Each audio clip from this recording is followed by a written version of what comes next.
반갑습니다. TV로 보는 월간 개벽의 류정빈입니다. 4월인데요. 코로나19 때문에 개학이 미루어졌었는데 4월에 사태가 진정되어서 학생들도 빨리 일상의 모습으로 돌아갔으면 좋겠습니다. 자, 오늘도 권동주 소사님 나오셨습니다. 반갑습니다. 예, 반갑습니다. 소사님, 출래 불사춘. 그러니까 이미 봄은 왔지만 우리 마음에 이제 봄 같지가 않은데요. 예, 그렇죠. 지금 코로나19 이 상황을 보면서 참 많은 것을 생각하게 되는데 이제 아시아를 다 거쳐서 유럽을 휩쓰고 있습니다. 전 세계가 지금 일시 정지된 느낌이 드는데요. 예, 그렇습니다. 이 유럽에서 이탈리아 그리고 스페인, 프랑스에서 이 상황이 아주 심각하죠. 그리고 특히 이제 이탈리아의 경우는 이 사망자 수가 이제 중국을 넘어섰다고 합니다. 네. 미국도 상황이 아주 이렇게 심각한데요. CNN 뉴스엔 확진자가 최소 4만 명이라는 그런 보도도 있었습니다. 예, 그러면은 여기서 지금 현재 해외 분위기가 어떤지 미국 현지를 한번 연결해서 알아보겠습니다. 미국 워싱턴에 계신 김석 포정님과 지금 전화가 연결돼 있는데요. 포정님 반갑습니다. TV로 보는 월간 개벽의 류정빈입니다. 예, 소사님 반갑습니다. 네. 워싱턴 도장 부포정 김석입니다. 네.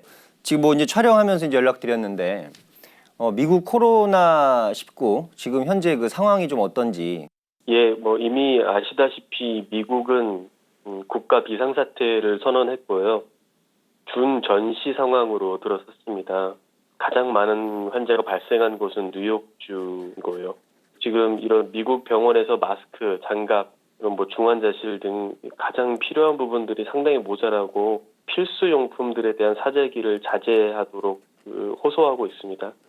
말씀을 이렇게 듣다 보니까 준전시 상황이다. 이제 이런 말씀을 하셨는데 진짜 심각한 상황임을 이렇게 직시를 이렇게 할 수 있는데요. 지금 그러면 미 정부의 대처는 좀 어떠합니까? 이 주 정부 차원에서는 이 뉴욕과 캘리포니아를 포함한 13개 주에 1억 명이 되는 사람, 그러니까 미국의 국민의 3분의 1 정도 되는 인구가 재택 근무령의 영향을 받게 될 예정입니다. 이게 발동되는 동안에는 병원, 약국, 마트, 일부 식당을 제외한 사업체들은 모두 휴업을 하고요. 식당들은 테이크아웃과 배달만 가능한 상태입니다. 특히 오늘 트럼프 대통령이 캘리포니아와 뉴욕주에는 미국 방위군이 들어가게 될 것이라고 얘기했습니다. 캘리포니아 주 정부는 이 사회적 거리두기가 의무가 되도록 만들었는데요. 아무리 지인이라도 약 1m 가까이 붙어 다니다가 적발되면 벌금을 50만 원 가량 내야 합니다. 계신 곳의 상황은 좀 어떻습니까? 이 워싱턴 DC 같은 경우에는 물론 다른 대도시와 마찬가지로 사재기 현상이 좀 심합니다. 그래서 식료품을 찾기가 참 어려운 상태고 무엇을 구하려면 아침에 일찍 나와서 30분 이상 줄 서고 대기해야 필요한 물품을 간신히 건질 수 있습니다. 얘기해 주실 때 지금 전시 상황이다 이제 이런 얘기 해주셨는데 지금 한국 교민 사회 특히요 이민자분들은 지금 어떤 거를 이렇게 준비를 하고 있고 또 심리적인 상태 정서는 좀 어떻습니까? 사실 중국인 대상 혐오 범죄가 늘어나는 건데요. 동양 사람들을 학대하고 차별하고 있는 그런 사회적 분위기가 조금씩 만들어지는 게 여기 계신 분들에게는 좀 많이 불편한 현실이 되고 있습니다. 그래서 많은 유학생들이 코로나 바이러스 사태가 한국에 먼저 터졌을 때는 국내로 귀국하기를 꺼려했는데요.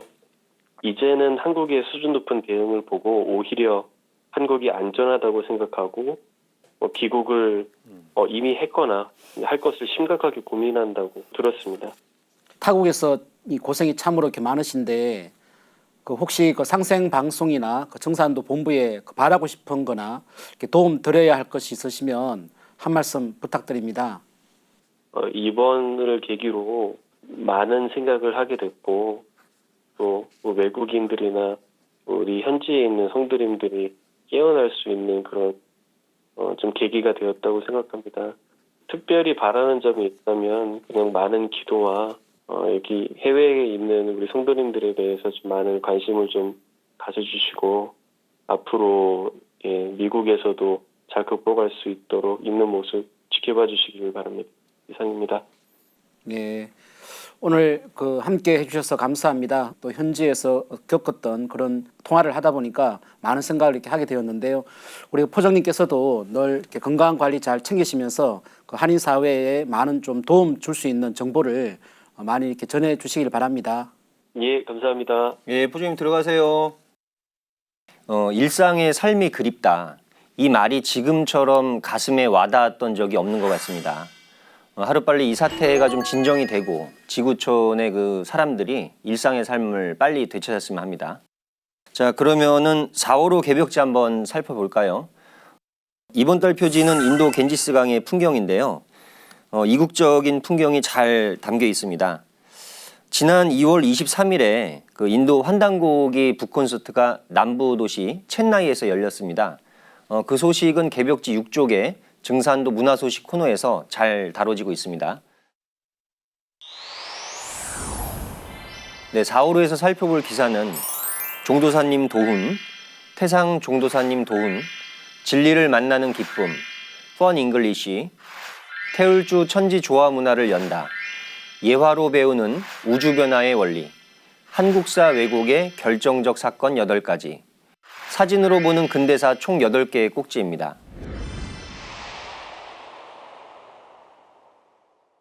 먼저 종도사님 도움부터 살펴보겠습니다. 우주의 통치자 조화주 하나님이 오셔서 내려주신 진리 세 번째 시간입니다. 우리가 첫 번째 시간에 동학과 서학의 가르침을 비교하면서 특히 이제 동학의 이제 시천주 선언에 의해 상제님께서 동방 땅에 오셨다는 것을 살펴보았습니다. 그리고 이제 두 번째 시간에는 우주 일련 이야기와 함께 상제님께서 짜놓으신 새 역사의 틀이 오선 위기와 실험판으로 동걸어 간다는 것을 배웠는데요. 네. 오늘은 이제 마무리 시간인데 종도사님께서 도전 2편과 3편을 중점적으로 강독하시면서 마무리를 해 주셨습니다. 예. 그 도전은 뭐 평소에도 저희가 이제 많이 읽지만 종도사님께서 그 도전 말씀을 해석을 해 주실 때 그 의미가 정확한 것 같습니다. 참고로 도전 2편의 제목은 중통인이와 무국대도이고 3편은 이제 도문과 성도인데요. 그 도전 각 편의 제목 정도는 우리가 기본적으로 이제 암송하고 있어야겠다는 그 생각이 이렇게 듭니다. 맞습니다. 먼저 14쪽을 보면 상제님께서 모악산 대원사에서 가을 천지에 도통문을 여시는 상황이 잘 이렇게 묘사되어 있습니다. 도전 2편 11장의 그 내용입니다. 상제님께서 도통하시고 나서 대원사를 나서시는데 이때 아주 신비로운 그 이벤트가 이렇게 펼쳐지죠. 네. 근처 이 골짜기의 모든 짐승들이 상제님께로 몰려와서 아주 반기면서 무엇을 이렇게 애원합니다. 이때 상제님께서 너희들도 후천 해원을 구하느냐라고 말씀하시죠. 이 부분 먼저 종사님 말씀을 통해서 살펴보겠습니다.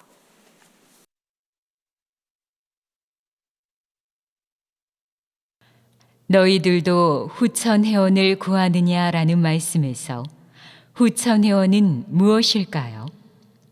후천은 가을 우주의 지상 천국, 우리들이 살아서 누릴 현실 천국입니다. 석유처럼 죽어서 가는 천국이 아니라 앞으로 가을 새 우주 후천이 열리면 이 인간 세상이 바로 천국이 됩니다. 후천 해원이란 그런 천국의 꿈을 이루는 것입니다. 해원의 기본 뜻은 원통한 걸 끓이는 것이지만 원통한 것을 끓여서 소원을 성취하는 것을 뜻하기도 합니다.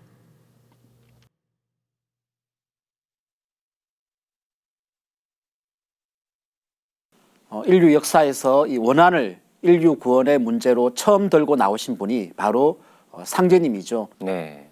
바로 해원 사상인데요. 인간 세상과 신명 세상에서 그동안 사여온 이 원한이 풀렸을 때 새 세상이 열릴 수 있습니다. 기성 종교에서 얘기하는 이 사랑과 자비도 먼저 이 억울하고 원통한 일이 풀렸을 때 그것이 실현될 수 있는 것이죠. 정산도 진리책에는 해원 사상을 사랑과 자비의 완성 이념이라고 이렇게 표현하고 있습니다. 네, 맞습니다. 그 이제 말씀하신 것처럼 이제 오죽하면은 동물들도 상제님께 찾아와서 이렇게 후천의 해원을 하소연하지 않습니까? 그렇죠. 개벽지의 16쪽을 보면은요, 상제님께서 태인에서 9살 아이의 그 병을 고쳐주시는 대목이 나오는데요. 도전 2편 130장의 말씀입니다. 이제 태인을 지나실 때에 그 길에서 이 아이와 어미가 낙담해서 이렇게 함께 슬피 우는 그 모습을 보시고 이제 얘기를 들으시는데 5살 때부터 이제 그 병에 걸렸다고 해요, 이 아이가. 근데 그 벌레가 간을 범하는 병이라 해서 그 의원들도 이제 그 포기한 상황이라는 말씀을 듣고 또 그 어미는 이제 이런 얘기를 합니다. 뭐라 해도 제 자식은 놓친 자식입니다. 그러니까 그 말 속에 그 어머니의 탄식에서 그 절망감이 이렇게 느껴지죠. 상제님께서는 최창조 성도를 시키셔서 이제 말씀을 이렇게 전하게 하는데요. 아침 일찍 절간에 올라가서 절간의 종을 3번씩 사흘만 치면 나을 것이다. 이렇게 이제 말씀을 해주시고 이제 이 말을 전하는 그 최창조 성도님의 말씀이 아주 걸작입니다. 우리 선생님은 하늘님이요. 시답지 않게 듣지 말고 꼭 하시오. 이제 그 말을 들은 여인이 그게 무슨 말씀입니까? 당장 가서 하겠습니다. 이제 그렇게 얘기를 하죠. 이제 요 장면은 아픈 아이를 가진 모든 그 부모의 마음을 대변해 주는 말 같아요. 자, 이제 그래서 며칠 후에 구리골 약방으로 그 여인이 그 아팠던 아이를 얻고 남편과 함께 이제 찾아오게 됩니다. 그래서 이제 그 말씀이 있는데요. 선생님, 저희 자식이 살았습니다. 이제 라고 이렇게 합니다. 그러니까 도전을 천천히 읽어보면은 참 감동적인 성구입니다. 여기에 대한 종도사님의 말씀을 들어보겠습니다.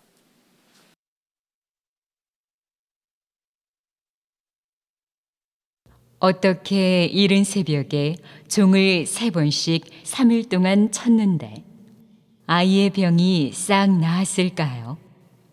상제님이 바로 삼신, 조아주 하나님이시기 때문입니다. 상제님의 조아 신법 세계에 들어가서 그 종을 영혼 속에서 한번 울려보세요. 그 종을 울리는 날, 우리도 모든 원통함을 풀고 고치기 어려운 병도 고칠 수 있습니다. 어린아이의 병이 나은 것처럼 우리도 그 병을 완전히 치유할 수 있다는 것을 확신합니다. 이어서 이 종도사님께서 도전 3편을 강독해 주셨는데요.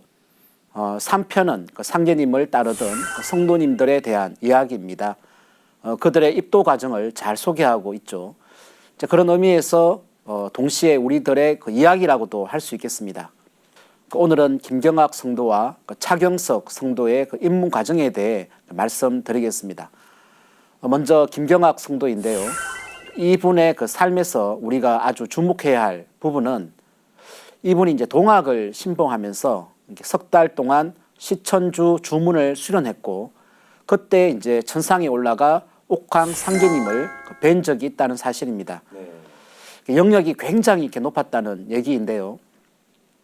아마도 이 동학의 역사, 이 300만 구도자 중에서 이 최수훈 선생 이후에 천상 옥경대에 가서 상제님을 친견한 유일한 인물일 겁니다. 네.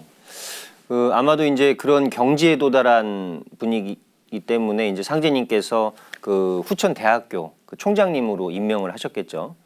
성도님들마다 각각 이제 다 사명을 가지고 계신데 요즘엔 이렇게 더욱 부각되시는 분 중에 한 분이 바로 이 차경석 성도입니다.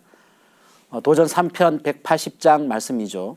용암리 이제 주막에서 상제님을 뵙게 되는데 그 전경이 도전의 그림처럼 잘 묘사되어 있습니다. 이때 차경석 성도는 그 상제님의 그 인품에 아주 취하게 되죠.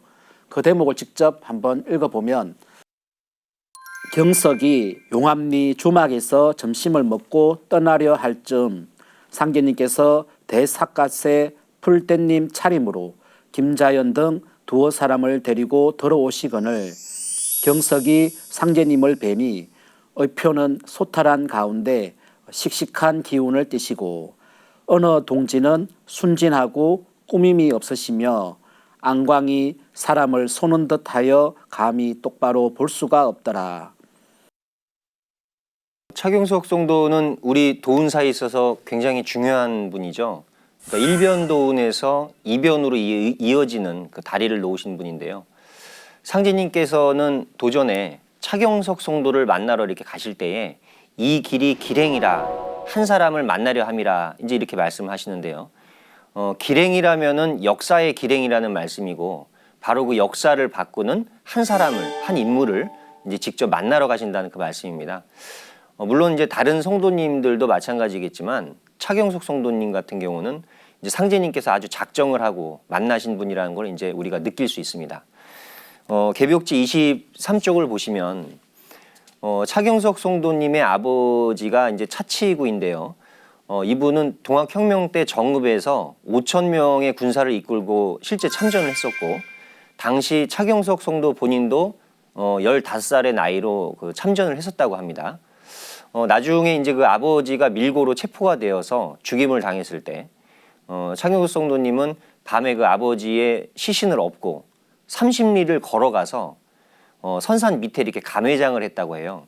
그러니까 이러한 그 삶의 배경을 안다면은 우리가 이제 그 도전 속에 나오는 차경석 성도님이라는 그 인물에 대해서 굉장히 더 밝게 도움이 될 것 같습니다. 예. 차경석 성도는 그 상제님 어천 후에 이 보천교를 세우게 되는데 그 신도수가 많을 때는 600만을 넘었었다고 합니다. 당시 미 국무성 밀러 보고서에 600만 숫자가 분명히 나오죠. 네. 바로 이분이 이제 1921년에는 시국이라는 그 나라를 선포하고 이 정읍에 대궁전을 짓습니다. 보시는 저 사진은 그 1929년에 그 완공된 그 11전의 모습입니다. 이제 본당 건물인데 경복궁 건정전보다 더 크다고 합니다. 당시에 이제 단일 목조 건축물로 세계에서 가장 큰 그 규모였다고 합니다. 그 신도수가 많았던 만큼 그 당시 그 상해에 있었던 임시정부의 가장 큰 그 자금줄, 그 독립자금을 댔던 곳이 보천교였습니다. 그렇죠. 그러니까 이건 당시의 그 신문 기사를 검색해 보면은 뭐 누구나 이제 확인할 수 있는데요. 정읍은 근대 독립운동의 메카다 이렇게 표현하는 학자분도 있습니다. 그러니까 이런 역사가 앞으로 이제 그 백일화에 이렇게 다 드러나서 세상 사람들이 알게 될 텐데요. 다른 성도님들에 대한 얘기도 이제 개벽지에 같이 소개되고 있습니다. 개벽기에 천상의 신명 사령관에 임명된 박공우 성도 그리고 또 태울주를 전수받으신 안내성 성도에 대한 그 말씀도 있습니다. 그러니까 이분들에 대해서는 개벽지를 직접 한번 읽어보시기 바랍니다. 자, 마무리로 종도사님께서 그 새로 입도하는 신입 도생들을 위해서 이제 축원 기도를 해주셨는데요. 이 부분 그 종도사님 말씀을 직접 들어보겠습니다.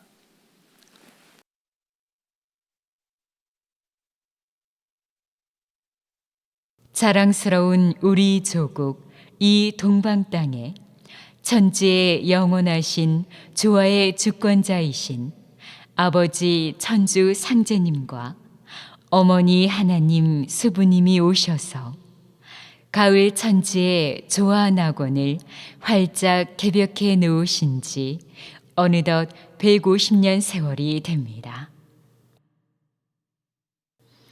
등잔 밑이 어둡다고 우리가 그동안 참 진리를 만나지 못하다가 오늘 우리 도생님들을 통해서 상생방송의 진리 나팔을 통해서 마침내 조상님들의 100년, 1000년의 기도와 삼생의 인연으로 이 자리에 오게 됐습니다.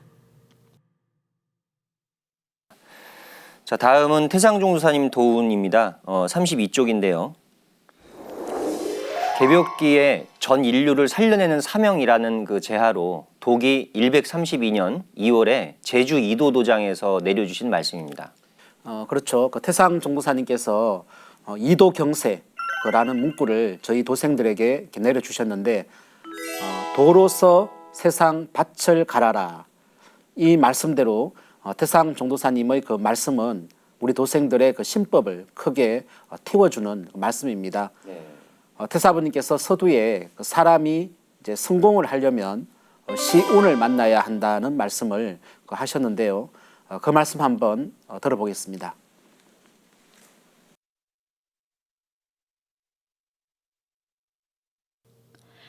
시운을 만나지 못하면 하늘을 쓰고 도리질하는 사람이 나와도 절대로 성공할 수 없다.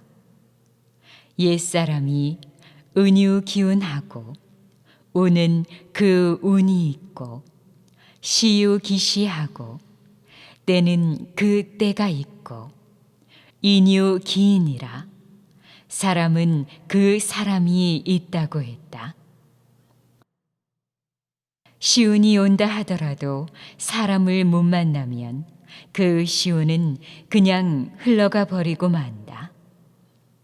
또 훌륭한 사람이 세상에 나온다 하더라도 시운을 만나지 못하면 절대 성공할 수가 없다. 그래서 운과 때, 그 일을 할 수 있는 사람이 삼합을 이루어야 성공할 수 있는 것이다. 네, 우주 가을 개벽기를 앞둔 이 시점에 태어나서 상제님의 도를 만난 우리들은 정말 그 인류 역사에서 가장 큰 행운아라고 이렇게 할 수 있습니다. 예, 그렇습니다. 진정 이 역사를 바꿀 수 있는 우리 상제님의 그 진리, 그리고 그 진리를 가지고 실천할 수 있는 우리 상제님의 이 독군, 도인들의 어떠한 그 비전이야말로 진짜 인간의 어떠한 삶, 또 행복의 그 기준, 또 가치의 판단이 아닐까 생각을 해봤습니다. 네네. 예. 그런 의미에서 우리는 이제 가장 행복한 사람들이라고 할 수 있고요. 태사부님께서는 무슨 일이고 일신만 가지면 될 수 있다. 상제님이 이런 천리를 집행하는 일인데 안 될 수가 없다. 이제 이렇게 말씀을 하시면서 항상 그 우리 일꾼들에게 자신감을 불어넣어 주셨었죠. 자, 34쪽에서 천지공사에 대해 아주 쉽게 풀어주신 말씀이 있는데요. 한번 묵상해 보겠습니다.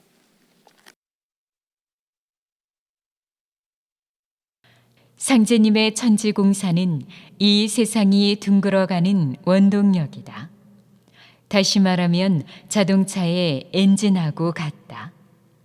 또 천지공사를 사진의 원판이라 하면 인간 세상에 역사적으로 표출되는 것은 그 복사판이다. 신명세계에서 그렇게 행하면 머리털만큼도 차이가 없이 인간 세상에 그대로 표출된다. 상제님 공사는 이 세상 둥글어가는 비결이다.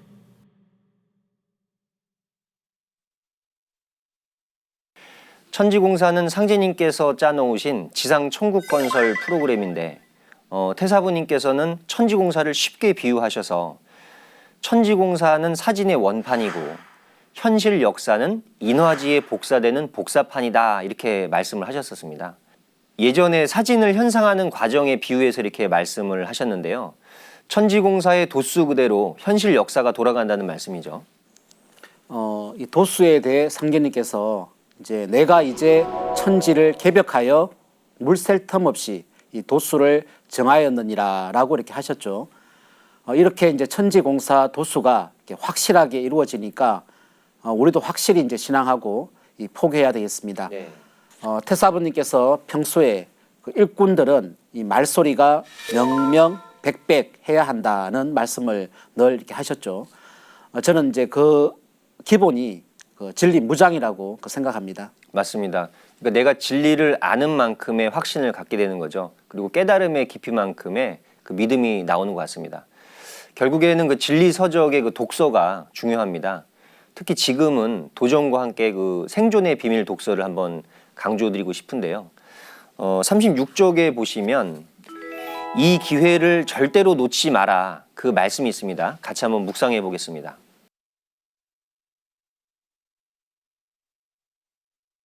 상제님 사업, 이보다 더 비전 큰 일이 어디 있나?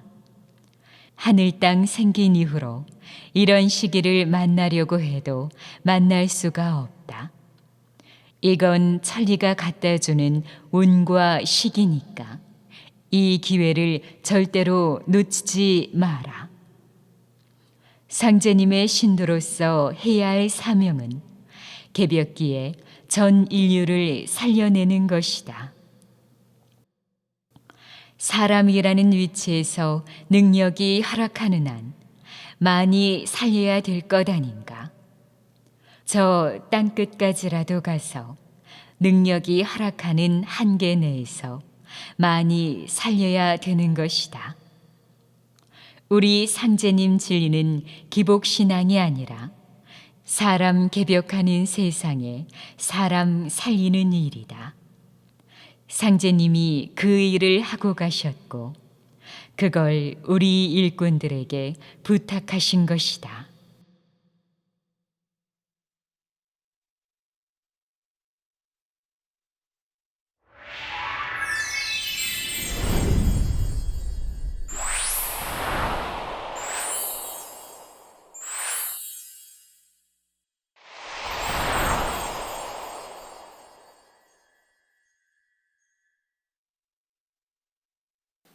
이번 시간은 우리 도생님들의 수행 체험을 소개하는 태울주 천지 조화 문화를 연다할 시간입니다. 개벽지 42쪽입니다. 한번 보시죠. 먼저 이 평택 합정도장의 김대현 도생님입니다. 네. 코로나19 바이러스 신명을 이렇게 만난 체험인데요.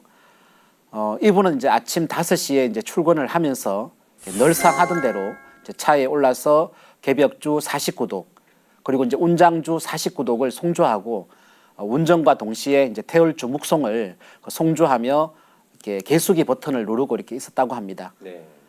이때 이제 처음 보는 그 형태의 신명을 3명 이렇게 보았다는데요. 그 신명의 모습을 묘사하는 내용이 있는데 제가 한번 직접 읽어보겠습니다. 네. 그 영화 이 수렉의 그 주인공처럼 이 머리에 나팔관 같은 그 뿔이 정중앙과 귀 양쪽으로 이렇게 나 있었습니다. 얼굴은 이제 파란색에 약간 울퉁불퉁하였고 망토를 입고 있었는데 망토에는 그 하얀색 그 부드러운 닭털 같은 깃털이 레이서처럼 이렇게 달려 있었습니다. 그리고 이제 자신을 복윤자 신명이라고 이렇게 소개하였습니다. 여기서 보면 그 자신이 복윤자 신명이라고 직접 밝혔는데 네. 이때 이 도생님이 이제 직감적으로 이 코로나 폐렴 신명이라는 걸 이렇게 하신 거죠. 네. 저도 참 재밌게 읽었는데 복윤자 신명이 빨대처럼 가늘어져서 지나가는 사람들의 콧구멍을 들어갔는데 왼쪽으로 들어갔다가 이제 오른쪽으로 나오면 그 사람들이 쓰러지는 걸 이렇게 보았답니다. 그 신명이 들어오면서 그 사람이 병에 감염이 된 것을 이렇게 보여주는 장면인데요. 반면에 또 그 신명들이 증산도 도인들을 만나면 깍듯이 이렇게 인사를 하고 피해갔다고 하는데요. 자, 이 부분에 대해서는 그 도전 7편 50장에 큰 병이 선생님을 받드는 도인들에게는 범하지 못한 이유가 무엇입니까? 하고 성도들이 여쭈니까 상제님께서 괴질신장이 1000명을 받고 세상에 내려오는 거로 괴병이 감히 범하지 못하는 것이다. 바로 이 말씀하고 비슷하죠. 또 태울주를 문 위에 이렇게 붙이면 신병이 지나다가 도가라 하여 침범하지 않고 물러가리라. 이런 말씀도 있습니다. 그러니까 이 말씀대로 태울주 기운이 몸에 축적이 되어 있으면 복운자 신명이 그걸 알고 이렇게 피해가게 되는 거를 우리가 이제 그 체험담을 통해서 알 수가 있는 거죠. 예, 그렇습니다. 태울주의 그 신권을 각인하는 그런 체험 내용이네요. 이 기회에 제가 한 번 더 이제 강조하고 싶은 것은 이 태울주 주문 소리가 내 몸에서 끊이지 않게 하는 이 MP3의 그 중요성입니다. 네. 제가 오늘 한번 이렇게 가지고 나왔는데요. 항상 이렇게 MP3를 여기에다가 이제 넣고 이제 목에다가 이렇게 걸고 항상 24시간 잘 때는 이제 머리맡에 놓고 이렇게 자죠. 네. 그러면 항상 뭐 거의 태울주가 나와 뭔가 한 몸이 되었다라고 하는 그 의식을 갖게 되고 태울주는 우리 태상 종도사님 말씀처럼 나의 제1의 생명이다라고 이렇게 정의를 내려주셨는데 그것을 이제는 우리가 이렇게 생활 속에서 실천해야 되는 아주 중요한 시간대가 아닌가 그런 생각을 해보게 됩니다. 예. 그러니까 그 태울주로 하나가 되는 그것도 있지만 그 경사상, 그러니까 깨어 있는 그 각성된 그 상태를 유지하는 것 같더라고요.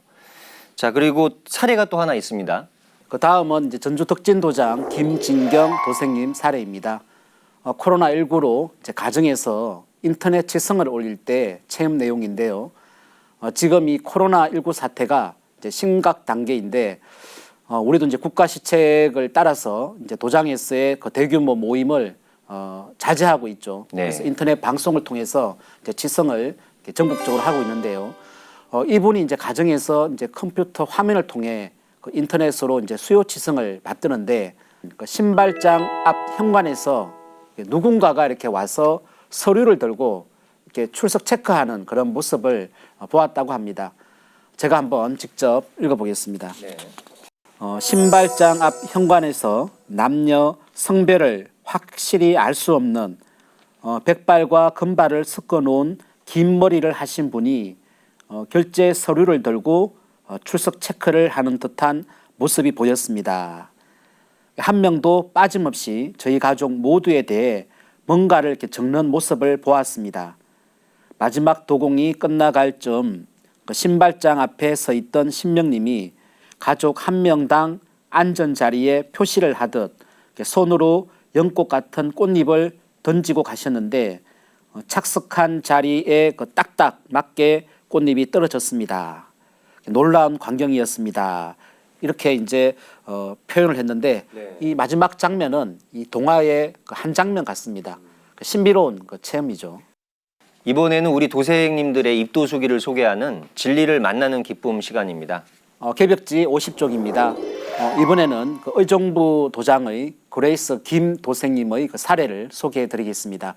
도기 150년 음력 1월에 그 입도하신 분인데요. 네. 20살 때 그 가족과 함께 이제 미국으로 이민을 가서 이제 그곳에서 38년을 살다가 2019년 10월 말에 한국으로 역이민을 오게 되었다고 합니다.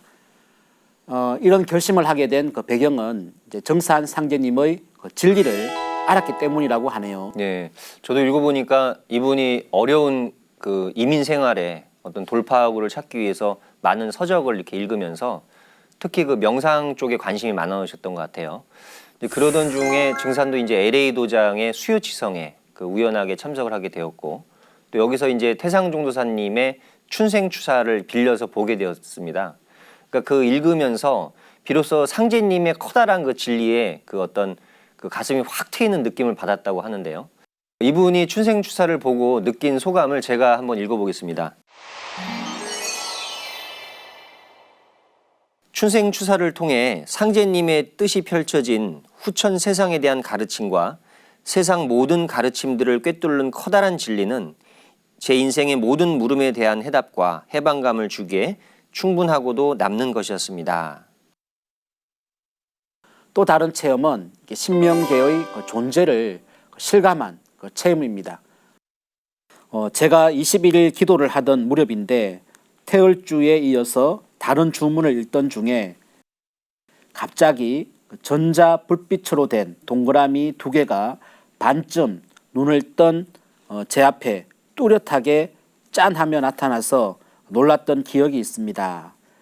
또 한 번은 단발머리를 하고 허리가 굽은 한 할머니가 기도 중에 저에게 다가와 제 얼굴을 쓰다듬으려 했는데 그만 제가 무서워서 피했던 기억과 아침 기도 시간에 못 일어날 때 큰 소리로 호통치듯 저를 깨우시는 아버지의 목소리를 체험하며 신명계가 우리 생활에 밀접하게 연결되어 있다는 사실을 실감하게 되었습니다.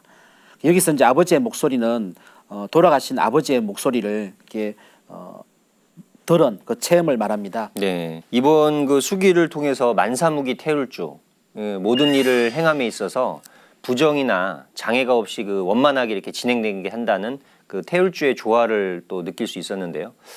우리 조상님들께서 자손을 상제님 진리를 만나게 하기 위해 얼마나 정성을 쏟고 계신지를 이렇게 다시 한번 느낄 수가 있었습니다.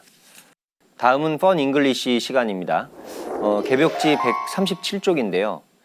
오늘은 정말로 신명이 있나요? 라는 표현을 영어로 배운다고 합니다. Do spirit really exist? 영상으로 만나보겠습니다.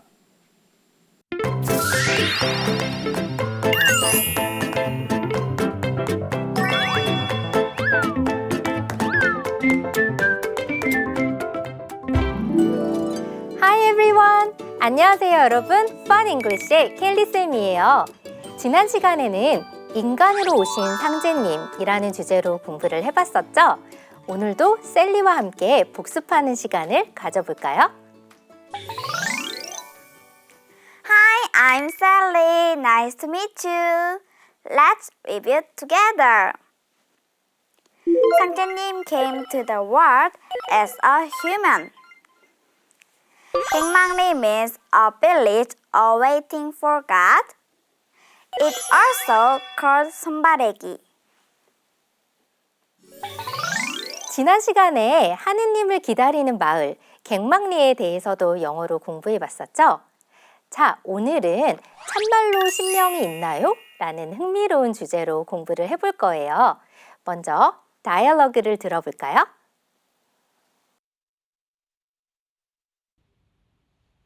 Do spirits really exist?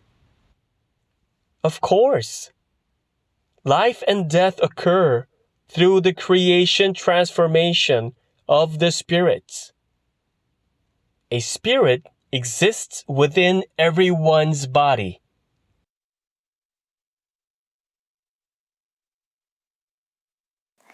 잘 들으셨나요? 오늘의 다이얼로그는 상제님께서 호연이와 신명에 대해 대화하시는 장면이에요. 흔히 귀신이라 하지만 증산도에서는 귀신 신자, 밝을 명자 해서 신명이라 부른답니다.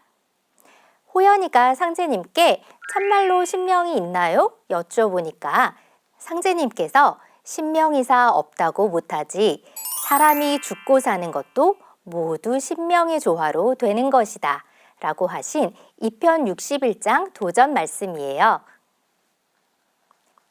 그럼 오늘의 에피소드 참말로 신명이 있나요? 를 영어로 배워볼까요? 오늘도 영어 공부를 함께할 레이시예요. Hi 레이시. Hi, Teacher Kelly. 레이시, 오늘 주제는 참말로 신명이 있나요?인데요. 레이시는 신명이 있다고 생각해요? Of course. 당연하죠. 조상님도 있고 상제님, 태원님도 계시고 그리고 수행할 때마다 제 옆에 누가 계신다는 걸 느껴요. 신명인들은 당연히 있어요. 여러분, 레이시가 방금 확신에 차서 얘기했는데요. 레이시가 말한 대로 신명은 어디에나 있어요. 그럼 참말로 신명이 있나요? 영어로 배워볼까요?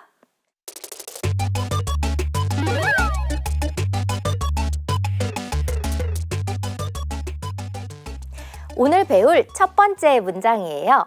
참말로 신명이 있나요? 호연이가 한 질문인데요. 레이시, 신명이 영어로 뭘까요? 스피릿이요. 상제님께서 사람과 신명을 다스려를 배울 때 Humanity and Spirit이라고 배웠던 게 기억이 나요. That's right. 잘 기억하고 있네요.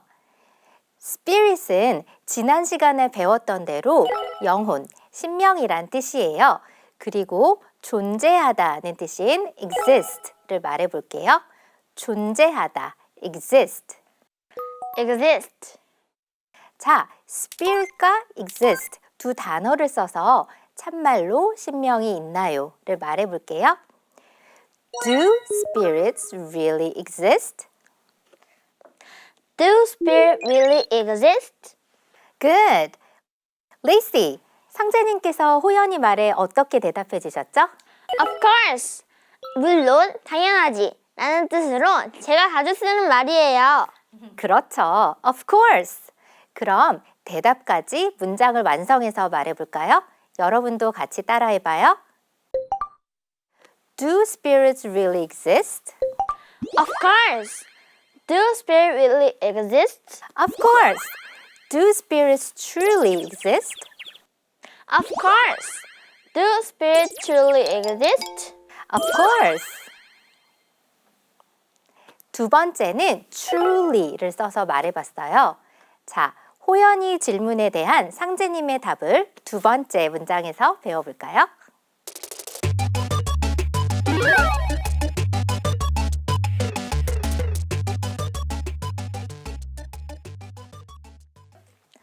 자, 두 번째 표현은 사람이 죽고 사는 것도 모두 신명의 조화로 되는 것이다 라는 상제님 말씀이에요. 문장이 어렵지만 한번 읽어보고 갈까요? Life and death occur through the creation transformation of the spirits. 자, 여기서 사람이 죽고 사는 것, life and death와 신명의 조화, creation transformation of the spirits를 공부하고 읽어볼게요. Life and death Life and death occur through occur through creation transformation of spirits. creation transformation of spirit. Great! 이제 이어서 말해볼게요. 천천히 따라해봐요. Life and death occur through the creation transformation of the spirits. Life and death occur through the creation transformation of the spirit. Excellent! 어려운 문장인데 아주 잘 읽었어요. 자, 이제 세 번째 문장을 배워볼까요?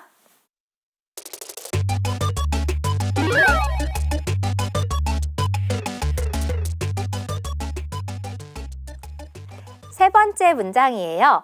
이 문장도 도전에 있는 상제님 말씀인데요.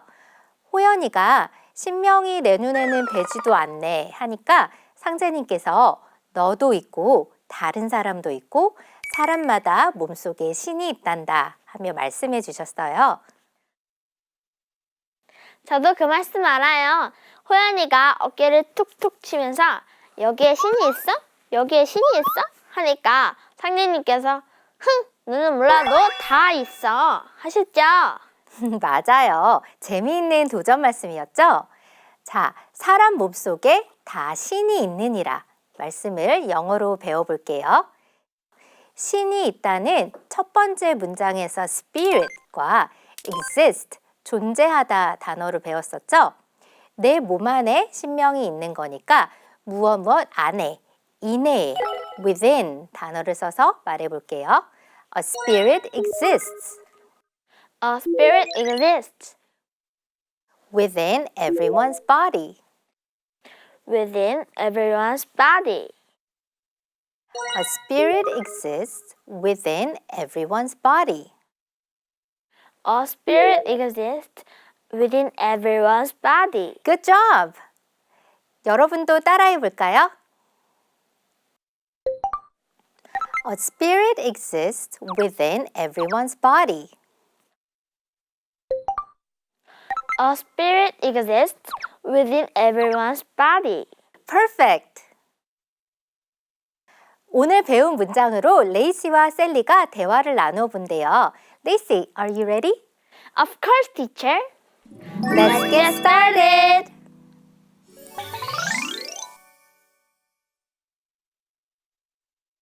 Lacey, I have a question. Do spirits really exist? Of course they do.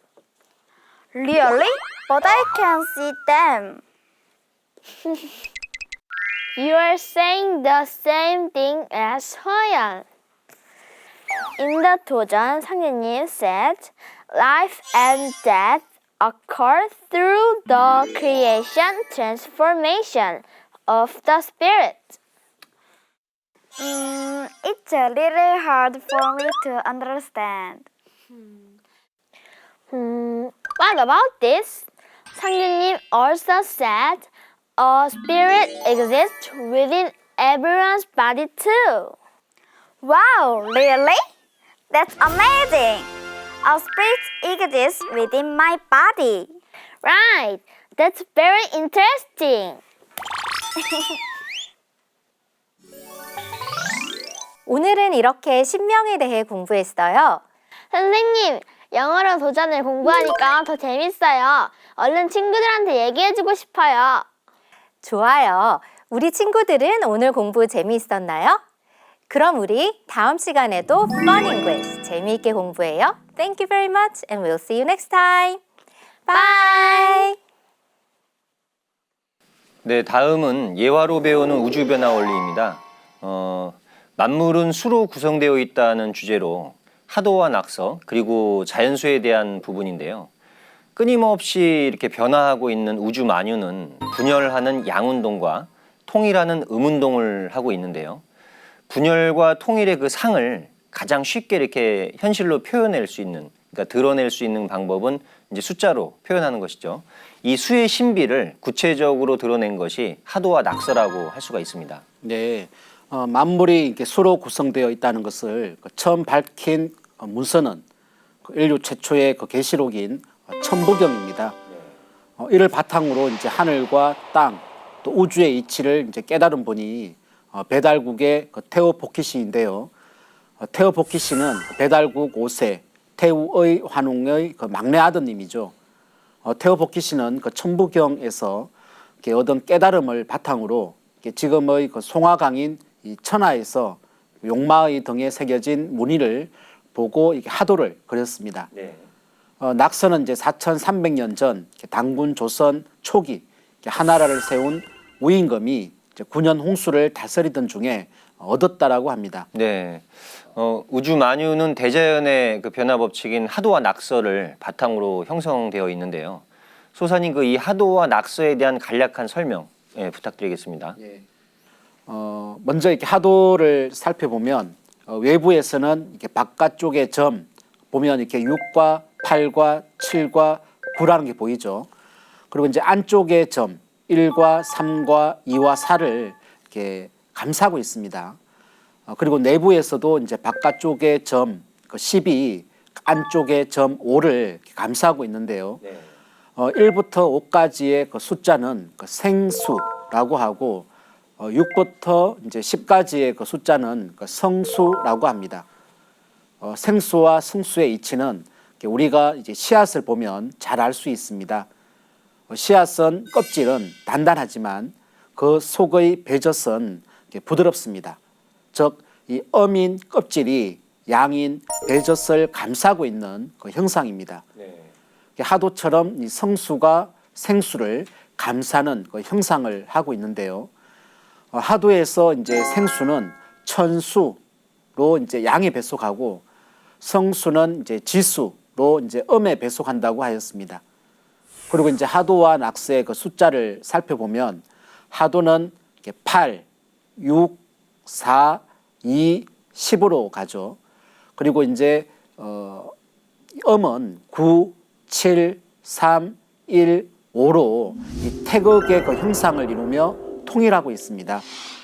낙서는 이제 5에 의해 분열 기운이 이제 사정방의 1397로 뻗어나가고 있는 것을 그 사간방의 6, 8, 4, 2가 간신히 제어하면서 형태를 유지하고 있습니다. 그런데 가을, 겨울의 씨앗은 통일하는 과정에 있지만 봄의 씨앗은 분열하는 과정에 있습니다. 그래서 이제 하도는 우주 창조의 설계도이자 완성도라고 하며 낙서는 우주 변화의 운행도라고 합니다. 예, 그 시청자 여러분들께서 조금 어려우실 수 있을 것 같은데 그 개벽지를 보시면서 천천히 외우려고 하시기보다는 그 기운을 느끼시면 좋을 것 같습니다. 하도와 낙서의 가장 큰 차이점은 그 수가 위치한 방위도에 있겠지만 이 십수, 그 십토가 있느냐 없느냐가 그 나타냄이 좀 다른 것 같은데요. 이 십수에는 어떤 비밀이 숨어 있을까요? 하도가 통일과 분열을 모두 할 수 있는 이유는 중앙에 그 통일 작용을 주도하는 십토와 또 분열 작용을 주도하는 오토가 있기 때문입니다. 이제 그에 반해 낙서는 오토만 있어서 통일 작용을 할 수 없습니다. 이 십수에 대해서 이 우주변화 원리 181쪽을 보면 다음과 같은 이 구절이 있습니다. 제가 한번 읽어보겠습니다. 네. 십자에는 가로 일자라는 음과 세로 일자라는 그 양이 중심점에서 교차하는 상을 이루고 있다. 그런즉 10이란 것은 음과 양이 절대 동일치로서 교회하고 있는 것이므로 이것은 음과 양의 중화된 성질일 수밖에 없다. 그러므로 이것을 중이라고 한다. 이렇게 나와 있습니다. 화도와 낙서의 그 중심에는 이 토가 자리하고 있습니다. 토는 목화금수, 즉 이 사상을 낳은 모체이자 사상으로부터 자화된 그런 존재입니다. 이 만물이 음양으로 구성된 것처럼 이 토도 양토와 음토, 이 십으로 구성되어 있습니다. 오 양토는 그 선천 양의 그 시공간을 여는 존재로 분열 운동을 주도하고, 십음토는 후천 음의 시공간을 여는 존재로 통일 운동을 주장합니다. 그 중에서 이 1, 2, 3, 4의 그 합인 십토는 완성수로서 이 우주 만유의 그 조화주인 하나님을 상징하죠. 개벽지 81쪽에 보면 고대로부터 다양한 모양의 십자가가 있었다는 것을 이제 알 수 있는데요. 저건 중앙아시아의 십자가인데 탱그리 천신을 상징한다고 합니다. 그리고 저거는 이제 켈트족 십자가입니다. 저거는 불교의 절 만자죠. 인도의 우만자 모양이죠. 이렇게 기독교가 생기기 훨씬 전부터 십자 문양이 있었습니다. 자, 이것은 그 천신 숭배 사상, 하느님 신앙이 인류의 뿌리 문화였다는 것을 상징한다는 것으로 이제 볼 수 있겠습니다. 예, 맞습니다. 그런데 이 원래는 그 십자가 중에서 이 가로와 세로의 그 길이가 같은 이 정십자가 하나님을 상징한다고 합니다. 그런 의미에서 이제 지금 교회에서 사용하는 라틴식 십자가나 또 절 만자는 불완전한 십자가죠. 세로의 길이가 더 길거나 또 십자가가 꺾여져 있지 않습니까? 이거는 이제 12전의 그 단계로 7이나 9를 상징한다고 합니다. 그래서 이제 불교를 비롯한 이 선천 종교들은 이제 메시아의 그 강세를 예비하는 그 성자의 종교를 의미한다고 볼 수 있겠죠. 네, 그런 그 십자 문양에 중요한 문화 코드가 담겨 있다는 것을 이렇게 알게 됐는데요. 다음 달 내용도 한번 기대해 보겠습니다. 네, 다음은 한국사 왜곡의 결정적 사건 8가지 코너인데요. 이번 편은 이제 4번째 시간입니다. 서효사는 작년 11월 달에 이제 간략하게 전해드린 적이 있습니다. 서효사의 서자는 맹서할 서자, 다짐할 서자입니다. 오늘은 그 핵심만 간추려서 한번 소개해 보겠습니다. 예, 서효사는 단군조선 6세 달문 단군 때인 단기 251년, 그러니까 서기전 2083년에 제작이 되었습니다. 달문 단군이 여러 제후국의 왕들과 함께 상춘에 9월산에 이제 모여서 천제를 올릴 때요, 신지 발리로 하여금 하늘에 고하는 글로 짓게 했던 제천문입니다. 5원 절구 36구절로 되어 있으니까 전체 180자인데요.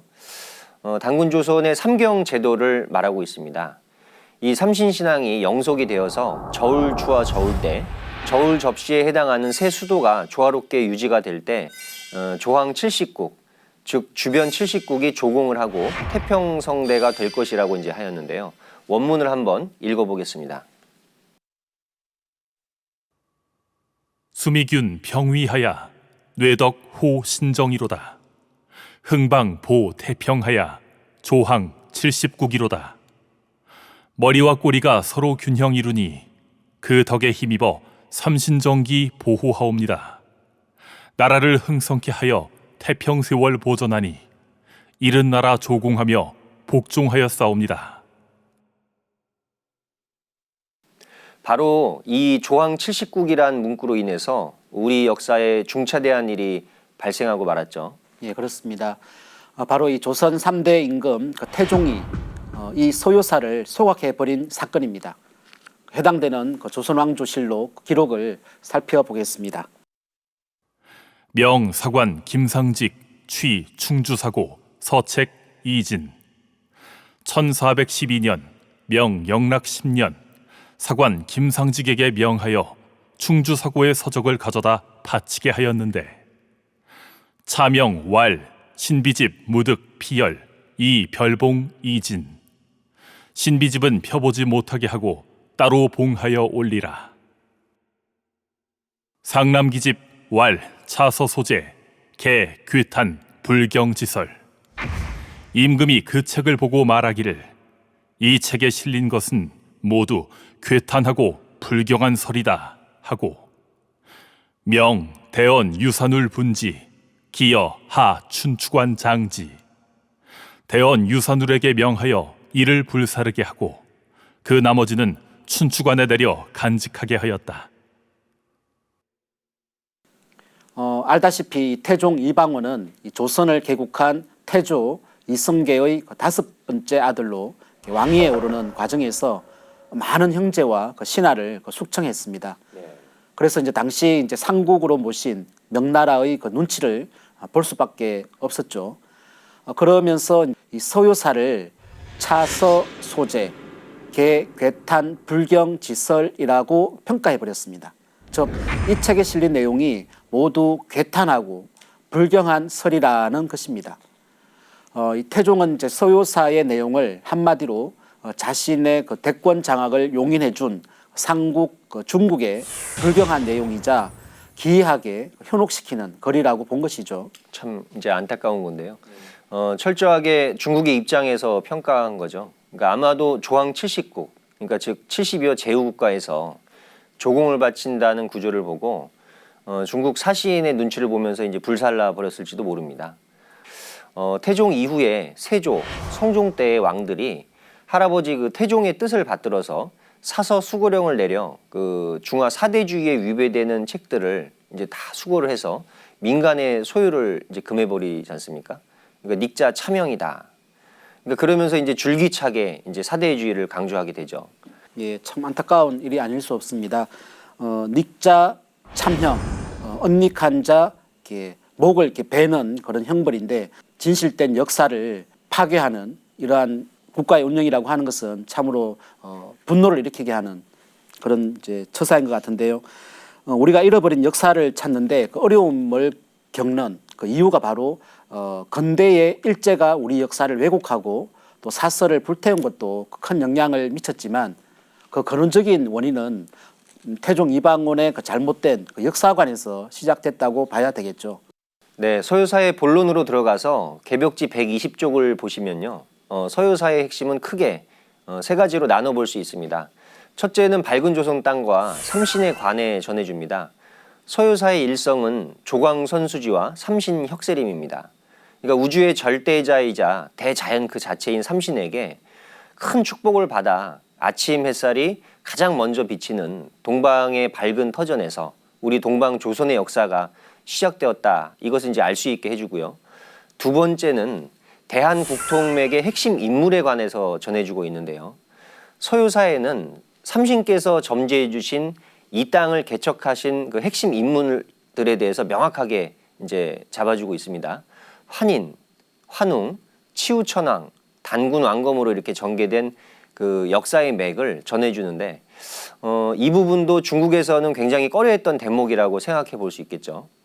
자, 세 번째로는 단군 조선의 통치 정신인 삼한관경제와 삼경제도가 어떻게 하면은 영원할 수 있는지에 대해서 이렇게 알려주고 있습니다. 예, 단군 조선은 그 한민족 그 원령 정신인 그 삼신관에 따라 셋이면서 하나인 체계, 삼한관경제로 그 통치했습니다. 즉 오늘날 이 만주의 중앙은 그 진조선의 대단군이 통치하고 요서와 북경 주변의 그 번조선과 또 한반도의 그 마조선은 각각 부단군이 그 통치를 하였습니다. 서효사는 이 단군 조선의 그 삼경제도가 균형을 이룰 때 임금의 그 덕에 힘입어 이 삼신의 정기를 잘 간직해 영원히 그 단군 조선이 태평성대를 이룰 것이라고 했습니다. 네. 만약 이 삼신 신앙이 쇠퇴하여 이 균형이 깨어지면 바로 그날이 단군 조선의 종말이 된다고 후손들에게 경계하고 있습니다. 특히 이제 서효사는 이제 마지막 구절에서 이 나라의 그 흥망이 다른 데 있지 않고 사천신, 즉 이 천신을 모심에 있음을 분명히 전하고 있는데요. 여기서 사는 일사자가 아닌 모실 사자인데요. 동학의 이 시천주와 통한다라고 이렇게 볼 수 있습니다. 네. 태초에 이제 조상들이 깨달아 섬겨왔던 천신 또 삼신 상제님을 참되게 모심으로써 임금과 신하 또 백성들이 바로 서고 국가가 흥하게 될 것을 강조하고 있다고 할 수 있을 것입니다. 네. 서효사는 한마디로 한민족의 국통맥과 정신, 그리고 이제 사만 관경제라는 통치 제도까지 망라한 제천문이고요. 동방 조선의 통치자가 하늘에 구한 거짓 없는 천지 기도문이다, 이렇게 표현할 수 있겠는데요. 결국 태종이 한민족 뿌리를 노래했던 대서사시인 서효사를 불태울 때 우리 대한의 홍과 역사 정신도 함께 불살라진 게 아닌가 생각을 해봅니다. 우리들은 이제 서효사에서 전하는 역사 정신을 그대로 바로 세워서 국통맥의 중심인 환인, 환웅, 단군왕검의 역사 정신을 제대로 배워야겠습니다. 자, 이번 시리즈는 다음 시간에 5편이 계속 이어지니까 많은 기대해 주시기 바랍니다. 다음에는 사진으로 보는 근대사 시간입니다. 이번 주제는 진주만 기습과 일본의 패망편입니다. 태평양 전쟁의 시작이 된 그 일본의 진주만 습격 사건은 그 최근 영화 미드웨이와 과거에 이제 개봉했던 진주만, 또 도라도라 등을 통해서 이제 익숙한데요.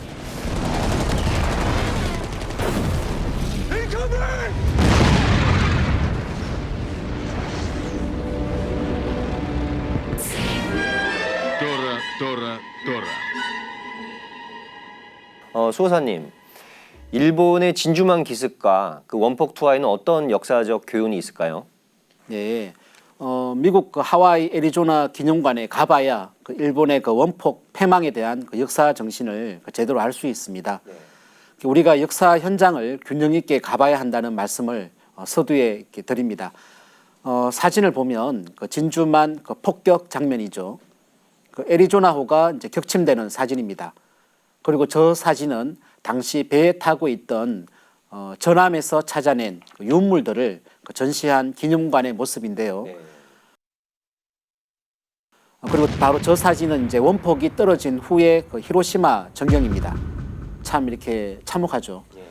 제2차 대전 당시 이제 일본이 미국의 그 진주만을 기습 공격하면서 시작된 이 태평양 전쟁은 배사율의 그 역사 정신을 제대로 알려준다고 할 수 있겠습니다.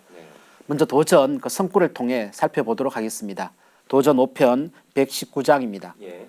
유수사님 한번 읽어주시겠습니까? 네.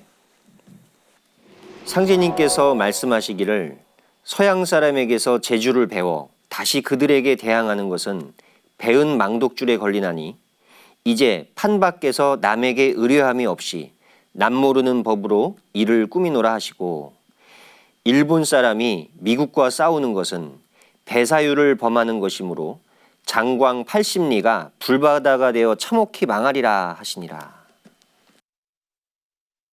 이 바로 배사율이란 그 스승을 배신한다, 또 스승을 거스른다라는 의미로 제자가 스승을 해치려 한다는 뜻입니다. 네. 원시 반본하는 이 가을철의 그 보응과 또 상생의 정신에 위배되는 가장 중한 범죄라고 할 수 있습니다. 그 일본은 이제 국가 형성 시기부터 절대적으로 이제 우리나라에 의존해온 나라입니다. 네. 글자 하나를 가르쳐 주어도 스승이라고 하고 그리고 존중하고 또 받들어야 하는데 일본은 그렇지 않았습니다. 수시로 이제 침략하였을 뿐 아니고 또 근대에는 이 강제로 국권을 침탈하기도 하였습니다. 또한 메이지 유신 이후 그 근대 문명을 전하여 개화를 이끈 그 스승의 나라인 미국을 집어삼키려 달려들었습니다. 그 사건이 바로 이제 진주만 기습인데요. 일본은 이제 근대화 과정에서 많은 도움을 받은 영국과도 인도차이나 전선에서 전쟁을 일으켰습니다. 네. 상제님 말씀을 보면 모든 일을 풀어놓아 각기 자유행동에 맡기어 먼저 남법을 지은 뒤에 진법을 내리라, 이 말씀이 있는데요. 상제님의 역사 통치 정신입니다. 그러니까 마찬가지로 상제님께서는 일본의 침략력을 최대한 이렇게 채워주고 그 힘을 동양에 와 있던 이제 서양 세력을 쫓아내는 그 동력으로 이제 삼았던 거죠. 그리고 이제 일본의 오만이 극에 달해서 배사율을 범했을 때 그 죄를 참혹하게 응징하시면서 역사의 이제 기강을 바로 세우셨다고 봅니다. 자, 여기 성구를 보면은 판 밖에서 남 모르는 법으로 이를 꾸민다고 하셨는데요. 일본은 이제 1894년 청일 전쟁부터 이제 시작을 해서 계속 전쟁을 이렇게 벌였는데요. 러일 전쟁 1904년, 만주사변 1931년, 또 중일 전쟁은 1937년이죠. 그리고 1941년에 동남아시아 침략하고 그리고 태평양 전쟁, 그러니까 그러고 보면 청일 전쟁부터 50년 이상을 이제 전쟁을 계속을 했는데 이 전쟁을 상제님께서는 정확하게 그 폭탄 2발로 이제 끝매듭을 지신 건데요. 바로 이제 그 원자 폭탄입니다. 8월 6일 히로시마에 원폭이 떨어지고 이어서 8월 9일에 나가사키에 이제 원폭이 투하가 되는데요. 그리고 8월 14일에 일본이 이제 무조건 항복을 하죠. 전쟁이 이제 순식간에 이렇게 끝나버리게 됩니다. 심지어 이제 상제님께서는 원폭이 떨어지는 그 장소, 그 두 지점도 정확하게 이렇게 말씀을 하셨어요. 성구의 장광 80리에서 장은 나가사키 장기의 앞글자고요. 광은 히로시마 광도의 앞글자입니다. 예, 그렇습니다. 우리가 이 천지공사의 그 엄정함에 대해 다시 한번 그 눈뜨게 되는 말씀이네요. 제가 이제 자료를 찾아봤는데 왜 히로시마이고 나가사키일까요? 네.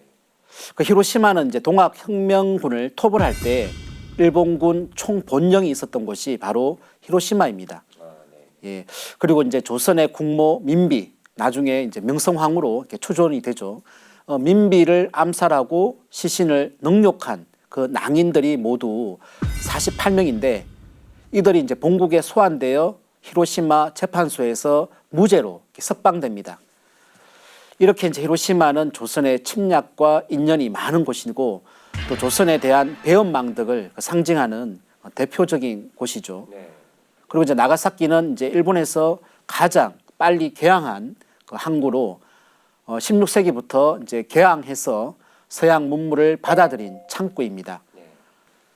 특히 이제 19세기에는 나가사키에 정착한 스코틀랜드 사람 글로벌을 통해서 서구의 그 기술과 무기들을 받아들여 이 메이지 유신에 성공하게 됩니다. 그래서 이제 나가사키는 일본 근대화의 그 시발점이자 일본이 서구로부터 입은 은혜를 상징하는 그 지역이라고 볼 수 있습니다. 예, 원폭이 떨어진 곳에 그런 의미가 있었네요. 우리가 일본의 패망을 통해서 배사율의 무서움을 알았는데요. 상제님께서는 배은망덕 만사신이라는 글귀를 쓰신 적이 있습니다. 그러니까 그 은덕을 저버린 자는 그 몸이 10,000번 죽어 마땅하다. 하지만은 현실에서는 배사율을 범하는 경우가 상당히 많아요.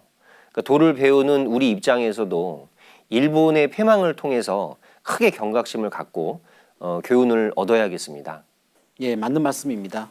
예. 네, 수호사님 이렇게 해서 오늘 개벽지 살펴봤는데요. 마무리 말씀 부탁드리겠습니다. 먼저 시간 관계상 소개해드리지 못한 그 꼭지들을 간단히 소개해드리겠습니다. 진리 코드로 문화읽기 코너에서는 이제 겨울왕국과 태극수라는 제목으로 영화 겨울왕국 2에 담겨진 이 문화 코드, 특히 이제 물에 대한 그 철학을 소개하고 있습니다.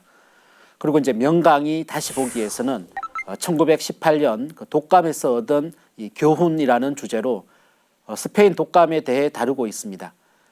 지금의 그 코로나19 상황과 연관된 그 내용이 있기 때문에 꼭 눈여겨봐야 될 꼭지입니다. 그리고 이제 주역과 무극 대두에서는 이 주역 12번째 궤, 선천을 상징하는 천지 빗괴를 다루고 있는데요. 이 부분도 우리 일꾼들이 꼭 따담아야 할 부분이 아주 많습니다. 수호사님 오늘 유익한 시간이었습니다. 감사합니다. 예, 감사합니다.